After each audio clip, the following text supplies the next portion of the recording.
जब भी मिलिट्री में बेस कैंप या कोई कैंप या स्टेशन टाइप का बनाया जाता है तो इस बात का खास ध्यान रखा जाता है कि वो जगह किसी ऐसी जगह पर हो जहां पर बहुत सारे लोग ना हो। इसलिए आप देखेंगे कि ज्यादातर बेस कैंप्स शहर से बहुत दूर होते हैं।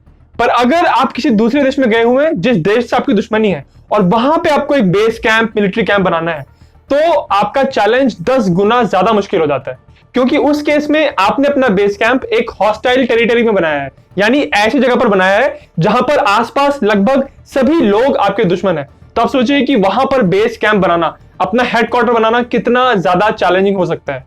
इसीलिए जब भी आप किसी हॉस्टाइल कंट्री में या हॉस्टाइल टेरिटरी में दुश्मन जगह पर अपना बेस कैंप बनाते हैं तो आप ये कोशिश करते हैं कि आपका बेस कैंप किसी ऊंची जगह पर हो जहां पर आपको दूर दूर तक लोग दिखाई पड़े, दूर दूर तक कोई आता हुआ नजर आए। इसके अलावा आप ये कोशिश करते हो कि उस बेस कैंप पे जल्दी से जल्दी पहुंचा जा सके, तो अगर कभी ऐसा हुआ कि उस पे हमला हुआ तो फटाफट वहां से फौजियों को निकाला जा सके, उनको हेल्प दी जा सके। पर अगर आपने अपना मिलिट्री बेस कैंप एक ऐसी जगह पर बनाया है जो इनमें से किसी भी रूल को फॉलो नहीं करता, फिर आप क्या करेंगे?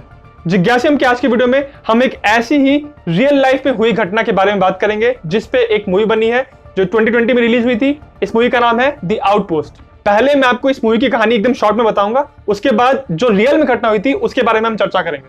कहानी शुरू होती है जब यूएस आर्मी के कुछ सोल्जर्स अफगानिस्तान में एक नई जगह पर पोस्टिंग आते हैं, एक नई जगह पर आते हैं। इस बेस कैंप का नाम है कॉम्बैट आउटपोस्ट कीटिंग, या शॉर्ट में लोग इसको द आउटपोस्ट भी कहते थे। एक आउटपोस्ट या बेस कैंप ऐसी जगह को कहते हैं जहां पर बहुत सारे फौजी एक साथ रहते हैं, वहीं पे उनके क्वार्टर्स होते हैं, वहीं पे वो दिन रात बिताते हैं और अपने मिशंस के लिए वहां से वो निकलते हैं। तो आप कह सकते हैं कि वो फौजियों का एक टेम्पररी होम होता है। तो इस आउटपोस्ट की खास बात ये थी कि ये आउटपोस्ट बहुत ही अजीब तरीके से बनाई गई थी। नॉर्मली जब आप बेस कैंप बनाते हैं तो ऐसा नहीं कि आपको कोई जगह पसंद आई तो यहां मैं बेस कैंप बना लूंगा, ऐसा नहीं होता। बेस कैंप बनाने के लिए बहुत सर्वे किया जाता है, बहुत रिसर्च की जाती है कि किस जगह पर आपका बेस कैंप सबसे ज्यादा सेफ होगा। तो जब यूएस आर्मी के ट्रूप्स इस आउटपोस्ट पे आए तो उन्होंने आते ही ऑब्जर्व किया कि ये आउटपोस्ट चारों तरफ से, 3 तरफ से एक्चुअली पहाड़ों से घिरी हुई है, ऊंचे ऊंचे पहाड़ हैं और ये आउटपोस्ट एकदम नीचे है, वैली के अंदर है। कोई भी फौजी ऐसी आउटपोस्ट को देखते ही समझ जाएगा कि वहां पे कितना ज्यादा खतरा है। ये आउटपोस्ट ऊंचाई के बजाय बिल्कुल नीचे है और 3 तरफ से वहां पे बड़े बड़े पहाड़ हैं, यानी कोई भी आपका एनिमी सोल्जर आपको दूर से निशाना लगा के आराम से मार सकता है। वो ऊंचाई पे है और आप नीचे हैं, तो ये हमेशा खतरे वाली बात होती है। और यही बिल्कुल इस मूवी में होता है। जैसे ही वो नए सोल्जर्स यहाँ पे आते हैं उसके तुरंत बाद वहां पर एक छोटा सा अटैक होता है एनिमी सोल्जर्स का। आते ही उन सोल्जर्स पे फायरिंग होती है और उनको जवाबी हमला करना पड़ता है और फिर उनको बताया जाता है कि ये चीज यहाँ पे बहुत ही कॉमन है। इस आउटपोस्ट पे लगातार हमले होते रहते हैं, दिन में बहुत बार हमले होते हैं। ये बात बिल्कुल भी नॉर्मल नहीं है। आप सोचिए कोई भी बेस कैंप किसी फौजी के लिए एक ऐसी जगह होती है जहां पे वो फाइनली रिलैक्स कर सकता है, जहां वो सोता है और जहां उसको पता है कि यहां मुझे कोई खतरा नहीं है। पर ये बेस कैंप बनाया ही ऐसी जगह पे था जहां पे कॉन्स्टेंटली आपको खतरा है, तो आप रिलैक्स भी नहीं कर सकते। हर समय आपके मन में चल रहा है कि कभी आपके ऊपर हमला हो जाएगा, कभी आपको जॉबी फायरिंग करनी पड़ेगी। तो लगातार इस टेंशन में वहां पे फौजी रहते थे। तो इस पूरी मूवी में ऑलमोस्ट यही दिखाया गया है कि इस जगह पर जो फौजी थे उनकी लाइफस्टाइल कितनी अलग थी बाकी फौजियों से। हालांकि कभी भी आप कॉम्बैट जोन में रहते हैं, आप किसी लड़ाई वाली जगह पर रहते हैं, तो आपकी लाइफस्टाइल नॉर्मल तो नहीं रहती, फिर भी इनकी कुछ अलग ही बात थी, क्योंकि ये जगह ऐसी थी, ये आउटपोस्ट ऐसी जगह पे थी कि वो इतना खतरा था उसको। इस मूवी में आप बहुत बार देखेंगे कि उस आउटपोस्ट पे तालिबान के सोल्जर्स बार बार छोटे छोटे हमले करते हैं, और वहां से फिर हमला करके पीछे हट जाते हैं। इतने बार उस आउटपोस्ट पे हमला हुआ था कि फाइनली उस आउटपोस्ट के जो कमांडर्स थे उन्होंने डिसाइड किया कि हमको इस आउटपोस्ट को बंद करना होगा। और अब वो फौजी इस बात की प्रिपरेशन करने लगते हैं कि इस आउटपोस्ट को बंद किया जाए, इसकी तैयारी करने लगते हैं। पर जब इस बात की खबर तालिबान के सोल्जर्स को मिलती है तो वो डिसाइड करते हैं कि हम इन सोल्जर्स को यहां से निकलने नहीं देंगे। और फिर 300 से भी ज्यादा तालिबान के सोल्जर्स एक साथ कोऑर्डिनेटेड हमला करते हैं इस आउटपोस्ट के ऊपर। अभी तक उन्होंने जितने भी हमले किए थे उसमें सिर्फ 5-6 या मैक्सिमम 10 लोग होते थे, पर आप सोचिए जब 300 एनिमी सोल्जर्स ऊपर से पहाड़ों की तरफ से आपके ऊपर आ रहे हैं और आप गहराई में हैं, आपको ऊपर हमला करना है, तो ये कितना मुश्किल हो सकता है इस पोजीशन को डिफेंड करने के लिए। इस मूवी का ऑलमोस्ट लास्ट 40% या लास्ट 30% बस इसी पे आधारित है कि कैसे वो 300 तालिबान के सोल्जर्स नीचे उतर रहे हैं, पहाड़ों से धीरे धीरे नीचे आ रहे हैं, और जो नीचे सोल्जर्स हैं, जो उस आउटपोस्ट पे सोल्जर्स हैं, वो अपने आप को लगातार डिफेंड करने की कोशिश कर रहे हैं। उस आउटपोस्ट की हालत इतनी ज्यादा खराब हो जाती है कि ये जो तालिबान के सोल्जर्स ऊपर से आ रहे थे वो उस आउटपोस्ट के अंदर भी एंटर कर जाते हैं।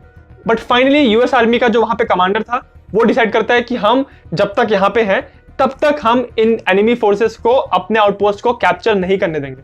और फिर वो अपने सारे फौजियों को इकट्ठा करता है, उनमें जान डालता है और फाइनली बहुत लंबी फायर फाइट के बाद वो उस आउटपोस्ट को डिफेंड कर लेता है। और इस तरह वहां पे जितने भी तालिबान के सोल्जर्स थे वो वहां से या तो भाग जाते हैं या वो इस फायर फाइट में मारे जाते हैं। ये मूवी एक असली घटना पे आधारित है। 2009 में अफगानिस्तान में द बैटल ऑफ कांदेश हुआ था, जिसमें 300 से ज्यादा तालिबान सोल्जर्स ने एक आउटपोस्ट पे हमला किया था और उसमें वहां पे 53 यूएस आर्मी के सोल्जर्स थे। इस रियल घटना पे एक बुक भी लिखी गई है और एक्चुअली उसी बुक पे ये पिक्चर आधारित है। उस बुक का नाम है the outpost an untold story of American valour. उस बुक का लिंक मैंने इस वीडियो के डिस्क्रिप्शन में डाला हुआ है। अब हम इस मूवी में जो दिखाया है उसके कुछ रियल एस्पेक्ट्स के बारे में बात करते हैं। सबसे पहले मैं ये कहूंगा कि इस मूवी की हिस्टोरिकल एक्यूरेसी बहुत हाई है, यानी इसमें जो भी दिखाया है इस पिक्चर में वो ज्यादातर सही है। ये रियल में अफगानिस्तान में कांदेश में एक आउटपोस्ट थी जो ऐसी जगह पर थी जो 3 जगह से पहाड़ों से घिरी हुई थी, इसीलिए उस जगह को डिफेंड करना बहुत ही मुश्किल था। इसीलिए उस आउटपोस्ट पे ऑलमोस्ट हर हफ्ते 3 से 4 बार हमला होता था। यह बात किसी भी मिलिट्री बेस कैंप के लिए एक नाइटमेयर के बराबर है, बहुत ही शॉकिंग है, क्योंकि कभी भी बेस कैंप्स पे इतना ज्यादा फ्रीक्वेंटली हमला नहीं होता है। तो उस आउटपोस्ट में जो फौजी थे जिनकी पोस्टिंग वहां पे थी, उनके मन में सवाल था, जिन्होंने बुक लिखी उनके मन में सवाल था, और जो लोग ये पिक्चर देख रहे हैं उनके मन में भी ये सवाल है, आखिर क्यों ऐसी जगह पे जिसको डिफेंड करना इतना मुश्किल है वहां पे यूएस आर्मी ने क्यों अपना एक पोस्ट बनाया, अपना एक बेस कैंप बनाया। इसका रीजन ये था कि ये जो जगह थी ये पाकिस्तान के बॉर्डर से 14 मील दूर थी। यूएस आर्मी का ये मानना था कि अगर वो इस जगह पे एक बेस कैंप बना देंगे तो वो काउंटर इंसर्जेंसी ऑपरेशंस कर सकते हैं उस बेस कैंप से, यानी जितने भी टेररिस्ट आ रहे हैं या जा रहे हैं पाकिस्तान बॉर्डर से उनको हम कंट्रोल कर सकते हैं। पर्टिकुलरली इस जगह को चुनने का यह भी रीजन था कि ये जगह रोड्स के बहुत नजदीक थी, सड़कों के नजदीक थी और वहां पे पहुंचने का कोई और रास्ता नहीं था। हवा से पहुंचना, अगर आपको हेलीकॉप्टर से पहुंचना है तो वहां पे लैंड करना बहुत ही मुश्किल था। वो जगह लैंडिंग के लिए सही नहीं थी और ऑब्वियसली पानी से तो आप आ नहीं सकते, तो रोड्स वहां से नजदीक थे, इसलिए भी इस जगह को चुना गया। बट ऑब्वियसली जब यहाँ पे बेस कैंप बना, यहाँ पे ये आउटपोस्ट खड़ी की गई, तो ये देखा गया कि यहाँ पे इतने हमले हो रहे हैं, तो बहुत जल्दी यूएस आर्मी ने रियलाइज कर लिया कि ये जगह बहुत ही खराब है डिफेंड करने के लिए। फिर यूएस आर्मी ने डिसाइड किया कि हम इस आउटपोस्ट को बंद करेंगे। बट यहां मैं आपको बताना चाहूंगा कि कभी भी किसी बेस कैंप को खड़ा करना या उसको खाली करना, उसको छोड़ना इतना जल्दी नहीं होता है, इतना आसान नहीं होता है।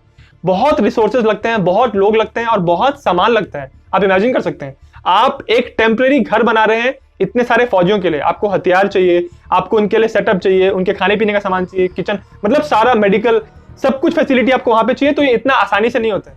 हालांकि आर्मी ने डिसाइड कर लिया था कि हमको इस बेस कैंप को खाली करना है, फिर भी उनके पास वो रिसोर्सेज नहीं थे उस समय और मैन पावर नहीं थी कि वो इतने लोगों को इस बेस कैंप को खाली कर पाए सेफली।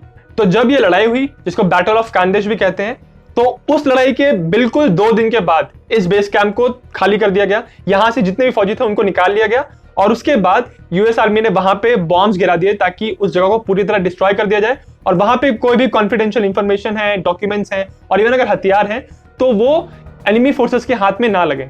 इस मूवी में जो सीन्स दिखाए हैं, जो इंसिडेंट्स दिखाए हैं, वो इसलिए भी बहुत एक्यूरेट माने जाते हैं क्योंकि इस मूवी पे जो टेक्निकल टीम काम कर रही थी उसमें से कुछ लोग तो ऐसे थे जो रियल लाइफ में, जो असली में इस बैटल में इन्वॉल्व थे। यहां तक कि एक फौजी जिसको मेडल ऑफ ऑनर मिला है, जो अमेरिका का हाईएस्ट मिलिट्री ऑनर है, उस बंदे ने, जिसका नाम था टाई कार्टर, उसने भी इस पिक्चर पे एडवाइजरी दी है। और एक कमाल की बात यह है कि इस मूवी में ऐसा एक एक्टर है जो रियल लाइफ में फौजी है, जिसने एक्चुअली में इस बैटल में पार्टिसिपेट किया था, उस लड़ाई में। तो आप सोच सकते हैं कि ये मूवी कितनी ज्यादा रियलिस्टिकली दिखाई गई होगी।